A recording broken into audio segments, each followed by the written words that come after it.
इनकी राष्ट्रीय नीति है विरोध करो, चिल्लाओ, संसद ना चलने दो और बाहर कपड़े फाड़ो। अगर कोई इंटरनेशनल कोई इवेंट हो रहा है वहां जाके कपड़े उतारो। 2010 में मुझे बोलने दीजिए, बोलने तो 2000 कॉमनवेल्थ गेम में पूरे हिंदुस्तान पूरे वर्ल्ड का खिलाड़ी आया था। ये इनकी राष्ट्रीय नीति है। इनके पास ना नियत है ना नीति है, कोई कुछ नहीं बचा इनके पास। ये दिवालियापन घोषित है।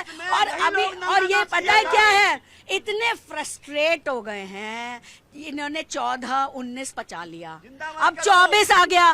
तो ये इनको लगा अब तो घुमा घुमा के संविधान की खोखली किताब, अब हार जाएंगे मोदी। पर इन्हें हमने फिर भी 100 पे रोकवा दिया। अब क्या प्रॉब्लम है? अभी तो देखो, अभी सिर्फ युवा, वो जो अधेड़ युवा थे उन्होंने टी शर्ट उतारी। अभी जब बंगाल जीतेगी एनडीए, और जब यूपी का चुनाव जीतेगी एनडीए, और जब 29 में सुनिए आप चुनाव आयोग पर भरोसा क्यों नहीं करते? जहां आप जीत जाते हैं हिंदुस्तान की किसी पर आप कहते हैं कि चुनाव आयोग सही काम कर रहा है। कोर्ट ने बंगाल क्यों हार गई है? कोर्ट ने बंगाल को क्यों हार पकड़ा, गई? अमर सिंह जी, बंगाल चोरी क्यों हार करते गई? हुए अमर सिंह जी, बंगाल काम क्यों कर हार रहा है। रही है? बंगाल क्यों हारे अगर चुनाव आयोग इनकी मुट्ठी में है तो? अभी तो क्यों हारे? नहीं उतारेंगे, कपड़े फाड़ेंगे। अभी वेट करिए, वेट। आपकी जो बात है, आप ये कह रहे हैं तो कैसे हार के आप 29 का इंतजार करो। राहुल गांधी भी उतारेंगे टी शर्ट, क्योंकि ये फ्रस्ट्रेटेड लोग हैं, इनके पास कोई विजन। आपने इनसे ये कपड़े उतार कर प्रदर्शन तो बीजेपी के लोग भी करते रहे, सिर्फ ये सुनिए, आप इनसे, आपने अभी पूछा ना कि कुछ इसमें सुझाव नहीं था ना। ऐसे ही एसआईआर कोई सुझाव आया? बस ये क्या करते हैं, कहो। और ये सीखे अभी अरविंद केजरीवाल से कि आरोप लगाओ भाग जाओ, आरोप लगाओ भाग जाओ, आरोप लगाओ भाग जाओ। इनको लगा अरे वो तो मुख्यमंत्री बन गया तो फिर मैं प्रधानमंत्री बन जाऊंगा, पर नहीं होगा, नहीं होगा, नहीं होगा। अनर्गल अनर्गल अनर्गल जवाब है ये। यहाँ पर बात हो रही है प्रहार की, आतंकवाद की। जो आतंकवाद को कंट्रोल करने के लिए ये प्रहार लाया गया। और जो सबसे इम्पोर्टेंट चीज है कि अभी जो एक्शन हो रहा है, NIA अलग डिपार्टमेंट है, CIB, CBID और CID सब अलग अलग डिपार्टमेंट, लेकिन अब जो प्रहार के अंतर्गत में सारे डिपार्टमेंट एक साथ काम करेंगे। जिस तरीके से कर्तव्य पथ पर। अरे ये क्या बीजेपी है क्या? नहीं, इनको आप क्या बोल रहे हैं? आपके सवाल का जवाब प्रवक्ता क्या ये कह रहे हैं? अरे कह रहे कि अब एक पूरा टीम वर्क काम करेगा। नीति हाँ आयोग, जी, जिस तरीके से कर्तव्य पथ पर सारा डिपार्टमेंट एक साथ काम कर रहा है, उसी तरीके से प्रहार में सारे डिपार्टमेंट एक साथ काम करेंगे, चाहे वो केंद्र सरकार हो या राज्य सरकार हो। तभी ये आतंकवाद पर कंट्रोल होगा। और आतंकवाद का मुखौटा कहीं और नहीं लेके जाना कि कोई फाइनेंशियल फ्रॉड करके भाग गया, कोई और कुछ करके। जब हम आतंकवाद पर बात करें तो हम सिर्फ आतंकवाद पर बात करें, चाहे वो जल के थ्रू आए, थल के थ्रू आए या वायु के थ्रू आए, चाहे वो सोशल मीडिया के थ्रू आए। तो हमें फोकस वहीं रखना चाहिए। और मैं मानता हूं कि देश की सारी पार्टी हो, हर किसी को आतंकवाद का विरोध करना चाहिए। उससे हर किसी का लॉस होता है, हम साधारण व्यक्ति का भी। और जो जिस तरीके से इन्होंने बताया, हमारे देश के प्रधानमंत्री, चाहे वो इंदिरा गांधी थे या राजीव गांधी, उनका शहादत हुआ, वो शहीद हुए। तो हर किसी को लॉस है, तो इस लॉस में इनको और बढ़ चढ़ के आना चाहिए और इस कानून का स्वागत करना चाहिए। देखिए, आतंकवाद पर सरकार के लाए गए कानून के बारे में एक ही चीज बताता हूं। पहले सरकार ने विजन देखा, विजन लेने के बाद डिसीजन लिया, अब डिसीजन के बाद एक्शन होगा। और भारतीय जनता पार्टी की जो एनडीए के साथ मिलकर सरकार है, वो इन तीनों चीज को समाहित करके राष्ट्र बचाने के अपने इस कर्तव्य के ऊपर लगी हुई है। और हर तरीके से जिस जड़ से आतंकवाद उठना चाहेगा, उसको वही चाणक्य की नीति थी कि कटीले घास के ऊपर मट्ठा डाल के घास को मार दो, जिससे कि दोबारा ये कटीला घास पैदा ना ले। कांग्रेस चाह भी मारेंगे इस कटीले तार को। शुरुआत हो गया घास को। देखिए पहले बम से जवाब दिया गया, अब उसके बाद वो डिजिटल माध्यम से सांप्रदायिक जो है सौहार्दता, कट्टरपंथी विचारधारा का जो प्रभाव हो रहा है, एकदम विचारों को विचार के अंदर। तो आप कह रहे हैं कि आतंकवाद की वजह है वो विचारधारा, उस विचारधारा पे ही हमला होगा। आतंकवाद कुछ नहीं है, एक विचारधारा, ऐसा विचारधारा जो राष्ट्र को जैसे कांग्रेसी बोल रहे ना, इनको कोई भी बात मोदी जी का अच्छा नहीं लगेगा, देश का अच्छा नहीं, क्योंकि इनका विचारधारा के अंदर वो प्रवेश कर चुका ब्रेन में।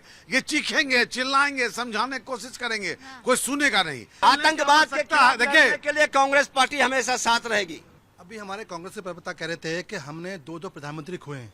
बिल्कुल ठीक बात है, स्वर्गीय इंदिरा गांधी की भी हत्या हुई, स्वर्गीय राजीव गांधी की भी हत्या हुई, लेकिन क्यों हुई? इनकी जो राजनीति थी ना वो गलत थी। अलगाववाद के साथ में ये गलबैयाँ करते थे, तो इन्होंने उस आतंकवाद पर जो जहर था, जो इस नीम, जो हमारे हिंदुस्तान की नीम में वो पनप रहा था, उसको इन्होंने ख़त्म नहीं किया। केवल उसके ऊपर केवल हाथ पुचकारते रहे, बेटा ठीक है ठीक है ठीक है। हमारे दो प्रधानमंत्री खोए, देश के प्रधानमंत्री खोए, हमारी देश की ये इतिहास है कि प्रधानमंत्री खोए। क्यों खोए? कि इनकी नीति गलत थी। अब आ जाओ आतंकवाद प्रहार, क्यों ना होना चाहिए आतंकवाद प्रहार? ये जवाब नहीं दे पाएंगे। क्यों नहीं दे पाएंगे? क्योंकि इनके पास कोई विजन है ही नहीं। आप देश की सेवा करो, आप सत्ता में आ सकते हो। हम चाहते हैं कि कांग्रेस भी वजूद में आए। कांग्रेस बहुत वजूद में तो है कांग्रेस ऑलरेडी। नहीं, ये वजूद नहीं है, कांग्रेस का वजूद कहाँ मिट गया? ये विकलांग है, ये विकलांग है। जो एलओपी हैं उन्हें खुद नहीं पता है। अब ये कह रहे थे कि हम 3 नंबर 13 में, इन्होंने कहा था ना इस देश का मुसलमान 80% मुसलमान है जो वोट देता था कांग्रेस को। देखिए, मैं एक सीधा बात जानता हूं, ये अपने गिरेबान में झांक कर देख ले। प्रभाकरण को किसने पाला? राजीव गांधी गए। भिंडर वाले को किसने पाला? इंदिरा गांधी गई। जब जब आतंकवाद को पोषित करोगे, वो अपने ही घर में बम छोड़ेगा, और वो बम किसके शरीर पर लगेगा? कांग्रेस से बड़ा एग्जाम्पल कोई नहीं जानता है। हमें लगता है आतंकवाद पर इनको कुछ भी नहीं बोलना चाहिए। ये कहीं ना कहीं से अपने जो शहीद हुए हैं दोनों नेता, उनके लिए एक निर्लजता है उसके ऊपर बोलना। भिंडर वाले कोई और नहीं था, कांग्रेस पोषित था। ये प्रभाकरण कोई और नहीं था, कांग्रेस पोषित था, और दोनों ने कांग्रेस के नेताओं को हत्या करने में अपनी अपनी भूमिका निभाई। इसलिए इतिहास से सीखना है, इतिहास को समझना है, और आतंकवाद जैसे मिट सकता है वैसे मिटाना है। मुझे प्रहार में बताइए कि ये गलत है। अरे यहाँ भाई, पर मेरा सरकार एक तो की यही नीयत है, ये आम नहीं, जनता- आप मुझे अपना बताइए पहले, मुझे आप अपना तो बताइए। मेरा यही है कि अब लगने लगा है इनको कि जो कट्टरपंथी विचारधारा के खिलाफ लड़ाई नहीं होनी चाहिए।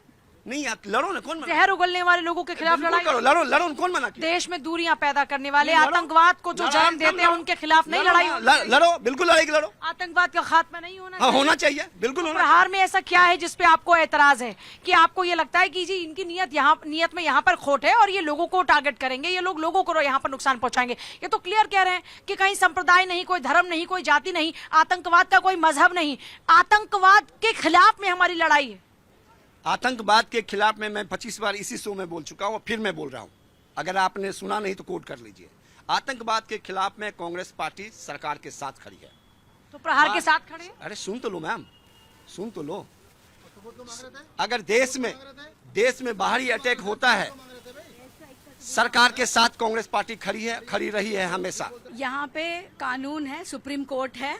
अगर इन्हें इन चीजों से इतनी दिक्कत है और ये जो कह रहे हैं वो 100% सत्य है, तो कोर्ट क्यों नहीं जाते हैं? अगर इन्होंने बड़ी संसद नहीं चलने दी और प्राइम मिनिस्टर कॉम्प्रोमाइज्ड, कोर्ट क्यों नहीं गए? ये तो बहुत बड़ी बात है ना कि देश का प्राइम मिनिस्टर कॉम्प्रोमाइज्ड है। अभी वो जब प्रो बोल रहे हैं प्रहार के प्रवक्ता, तो उनको कह रहे हैं कि वो बीजेपी के, मतलब जो देश के हित में बोलेगा वो बीजेपी का है, ये मान गए, तो ये देश के हित में नहीं बोलते। बात होती है उत्तर की तो ये दक्षिण की बात करते हैं, बात होएगी दक्षिण की तो ये उत्तर पे आ जाएंगे। ये मुद्दे पे कभी टिकते ही नहीं, मुद्दे पे वाद विवाद इनकी पहचान नहीं है। जब आधार कार्ड बनने लगे थे तब कहा कि आधार कार्ड से इंफॉर्मेशन, इकोनॉमी मार्केट में आया, तीसरी इकोनॉमिक महाशक्ति देश कैसे बन गया? आप इसका जवाब दीजिए। इनको नहीं पता है, फिर क्या बताओगे? तो हर चीज मुझे नहीं मालूम। जवाब ले लीजिए। पूजा जी हमारे एलओपी राहुल गांधी सो रहे हैं, उन्हें पता नहीं कुछ ही नौकरी मिली। 2 करोड़ बोली थी, 4 करोड़ लोगों को दे चुके हैं, चाहे प्राइवेट सेक्टर के माध्यम से हो, चाहे सरकार के। 4 दे चुके हैं, 4 दे चुके हैं। फिर पता है कुछ नहीं इनको। एमएसएमई के माध्यम से करोड़ों लोगों को रोजगार दिया है, उनको आत्मनिर्भर बनाया है। ये क्या जाने, ये क्या जाने जिस टोपी को उन्होंने ताज दिया था, आज ताज छीन लिया है। हम तो कहते हैं 3 में 13 में हम वो हैं कि तुम्हें बैठाया था, तुम्हें छीन लिया है, और अब छीनने नहीं देंगे आपको सत्ता। आप विपक्ष में रहोगे क्योंकि आप देश के हित में खड़े ही नहीं हो। एक बात भी 11 वर्षों में कोई ऐसा काम किया नहीं मोदी जी ने जो देश हित में हो, जो समाज हित में हो। कोई भी नहीं कह रही आपसे, तो फिर काम बताओ क्या किया हो, बताओ। अरे सुनो, काम नहीं काम सुन लो, एक मिनट मुझे बोलो, एक मिनट, मैं काम बताऊंगा।